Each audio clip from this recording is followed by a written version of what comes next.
It's so fun. So I've had the car for over a week now. I've essentially driven it non-stop since I picked it up last Saturday. And I'm gonna break down what it's been like to drive this stock RS3 in comparison to my Stage 2 S3.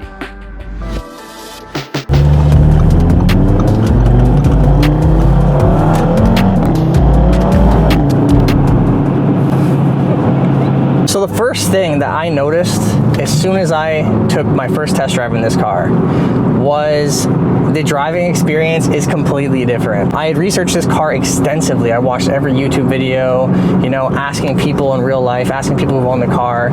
And when it came to the comparison between the stock RS3 and my Stage 2 tuned S3, a lot of people had kind of said, you know, a Stage 2 S3, especially on the IE's tune, is very close to a stock RS3, and it's about the same in terms of the performance, right?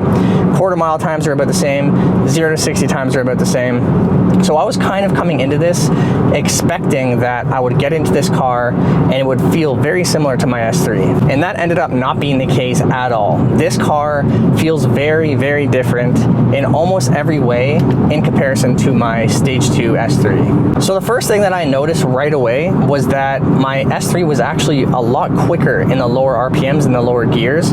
So basically when you're driving around town and, you know, in the RPMs and speeds that you're doing a lot of your in-town driving, which is 90% of my driving, or probably more, the S3 actually felt a lot faster. It built boost a lot quicker. It had a ton more torque. Oh my God. That being said, although the S3 at Stage 2 did feel a lot quicker around town in those lower gears and RPMs, the driving experience of this RS3, even stock, obviously I haven't driven it tuned yet, the driving experience of this car across the board, not just the way that it picks up speed or the way it delivers the power, the sound, you know, the steering wheel, the steering feel, everything just overall, this car feels so much more special, and it feels like you're driving a very special car, honestly. My previous car before the S3 was a track spec SS1LE Camaro, and I honestly feel like after driving this car for a week, this car feels a lot closer to the Camaro than it does to my S3. And that sounds a little strange because the Camaro is rear wheel drive. Obviously it's a completely different car. And this is basically an S3, but improved in almost every way. But I just feel like the specialness of the driving experience of this car, you know, from the sound of that 5-cylinder engine, which sounds absolutely insane. I have the sport exhaust on it, the factory sport exhaust upgrade. When you have the windows down and you're cruising around 2,000, 3,000 RPMs with those flaps open in dynamic mode, this car sounds insane. Like, it actually sounds really, really crazy. So that being said, you know, I got into this car for that first test drive. I had just gotten out of my S3. You know, me and Julia went down to Mississauga. Again, Mississauga Mavis took really good care of me. Daxville, another shout out for you guys. But as soon as I got into this car and I started driving it, I was surprised at how much turbo lag it has. So I'd read, obviously, about the turbo lag. It's got a bigger turbo, it's delivering power differently, different gearing, but you really do need to get into the throttle around maybe 50% in order to really get the torque out of it. And initially that was weird, and it was kind of like a little disappointing to me. But after I've had a week with the car, I really feel like it gives the car a little character. It makes it a little more fun to drive. There's a little more drama, you know. You got to downshift a little more to get that torque out of it and get that excitement out of it. The way that this car feels on the road, it feels a lot more planted to me. It is a little bit heavier. I'm not sure what the exact numbers are, but I think I'd seen from a quick Google, it's maybe around 100 kilograms heavier than the S3 was.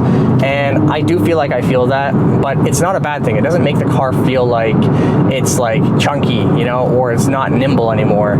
It just makes the car, to me, feel a little more planted. You know, when I'm on the highway and I'm cruising at highway speeds, I feel like the car is a lot more sturdy, whereas the S3 felt like I was being blown around a little bit more. And it's funny too, because it really does feel like I'm in the same car, but the car is totally different. So the interior is laid out the exact same. This is a 2018, it's an 8V facelift, so I guess 8V.5. My S3 was a 2020, which was also a 8V.5. I have the same digital dash, I have everything essentially the same, except the display here, the infotainment. With the 2018s, you actually had the option to put it down when driving. That wasn't a thing after 2018, you couldn't do it on the 2019s or above. So I really do enjoy that actually, the fact that I can shut this thing and have a clean dash when I'm driving.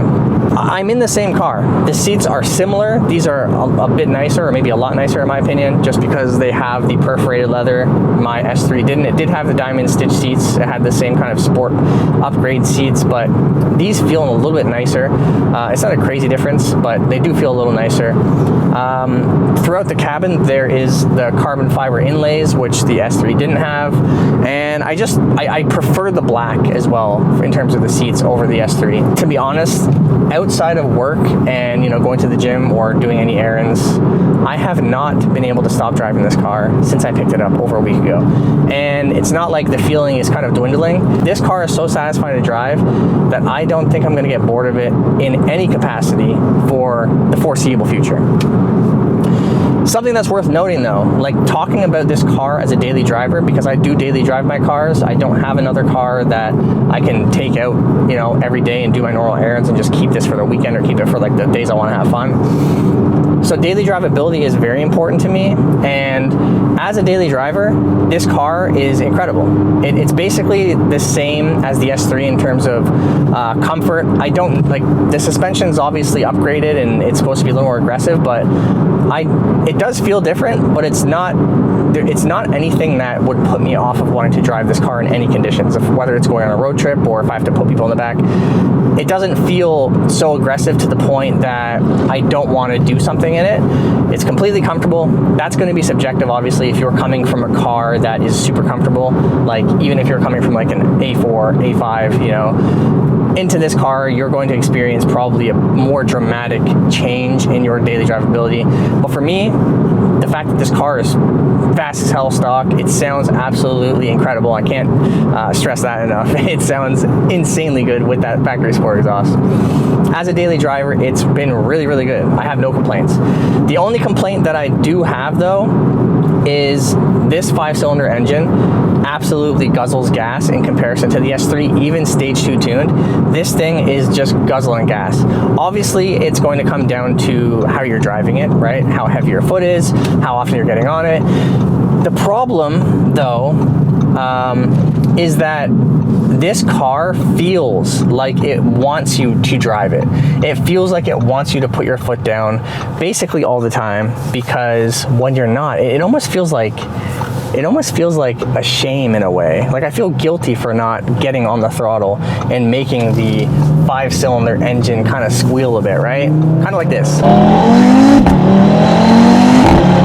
Oh my God. And speaking of the engine, the transmission on this car, obviously it does feel similar to the S3, especially with the TCU tune. But this thing it feels like the transmission on the S3, but it feels like it's like just completely beefed up.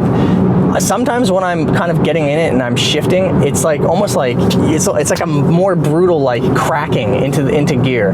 It's like kind of like throwing you into the gears. Really, really responsive. Obviously the transmission on the S3 is the same way, but this just feels like it's just a little more, it maybe a lot more actually. I don't even know if I could say a little, maybe a lot more. But this thing it's so satisfying to just get in it, rip through those gears. The downside though is with the way this thing delivers power, you're speeding almost immediately.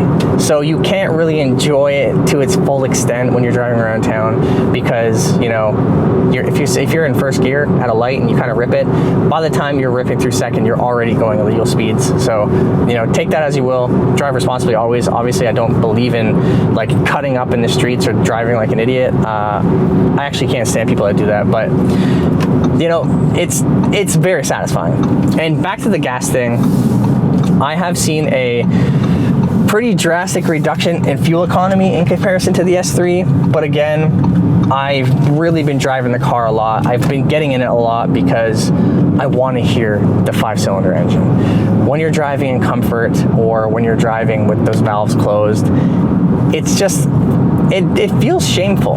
It's really comfortable, very quiet, but it feels like it feels wrong, to be honest. It doesn't feel right.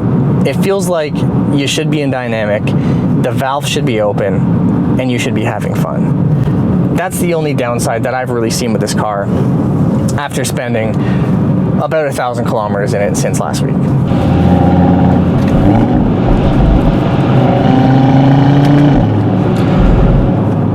Man, I will never get tired of driving this car. It's so freaking satisfying, man. Oh, it sounds so good. It sounds so good.